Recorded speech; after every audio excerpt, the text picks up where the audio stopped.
Kabilang ang Presidential Security Group o PSG sa mga tumutok sa seguridad ng Santo Papa sa kanyang state at pastoral visit sa Pilipinas. Ang isang miyembro ng PSG na atasan ding maging food taster o taga-inspeksyon ng kakainin at iinumin ni Pope Francis. May report si Teresa Andrada.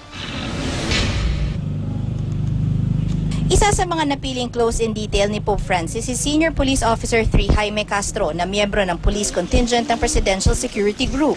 Ang veteranong si Castro binansagang Brother Castor dahil sa pagiging relihiyoso. Siya ang food taster o taga-inspeksyon sa kakainin at iinumin ni dating Pangulong Cory Aquino at ngayon ni Pangulong Noynoy Aquino. Kaya naman sa papal visit, wala nang iba pang pinili para i-secure ang pagkain at inumin ng Santo Papa kung hindi si Brother Castor. Siya na rin ang gumanap bilang Pope Francis sa dry runs ng PSG sa papal visit. Inisip niyo ba siguro ito na yung isa sa mga pinaka-challenging na trabahong gagawin ko? Bukod dun sa pagbabantay kay Presidente. Yes ma'am, kasi ba may Santo Papa po yan, tsaka siguro in the future, maging santo din yan ma'am.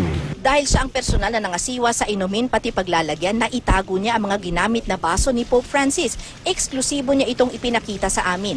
Ang bawat baso, sinidlan niya ng papel na nakasulat kung saan ginamit. At ang natirang tubig sa loob ng baso, hindi naman niya ma'am naubos yung tubig, may natitirang ganyan, ganito ma'am. Pag alis niya ma'am, wala nga naman itapong ko ma'am, mininim ko na rin ma'am. At least ma'am, mabindisi na naman ako na. dahil ang counterpart sa Vatican Police ang nag-aabot sa mga pagkain at inumin ni Pope Francis, di siya nagkaroon ng pagkakataong makalapit sa Santo Papa.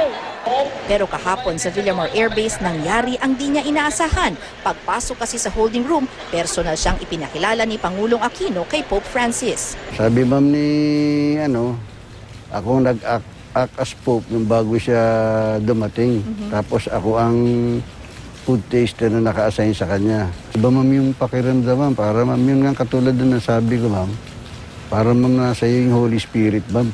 Na iba ma'am pakiramdam mo ma'am, parang maluwag ma'am. Nakangiting nagpasalamat daw si Pope Francis sa kanya at nagsabi ng God bless you. Nakahalik daw si Castro sa singsing ni Pope Francis at nabasbasan. Nabigyan din siya ng itim na rosaryo at litrato ni Pope Francis na may coat of arms niya sa likuran.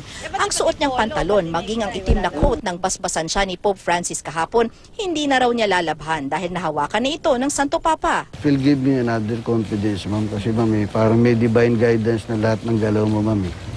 Bukod na parang dala-dala mo ma'am yung iniiwas ka sa disgrasya ma'am. Ngayon nakabalik na sa Roma si Pope Francis, back to normal ika nga sina Castro at iba pang PSG. Ang mga basong ginamit ilalagay sa espesyal na lugar sa opisina ng PSG bilang alaala sa binantayang VIP.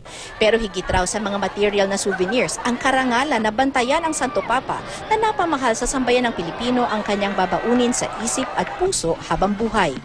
Teresa Andrada, GMA News.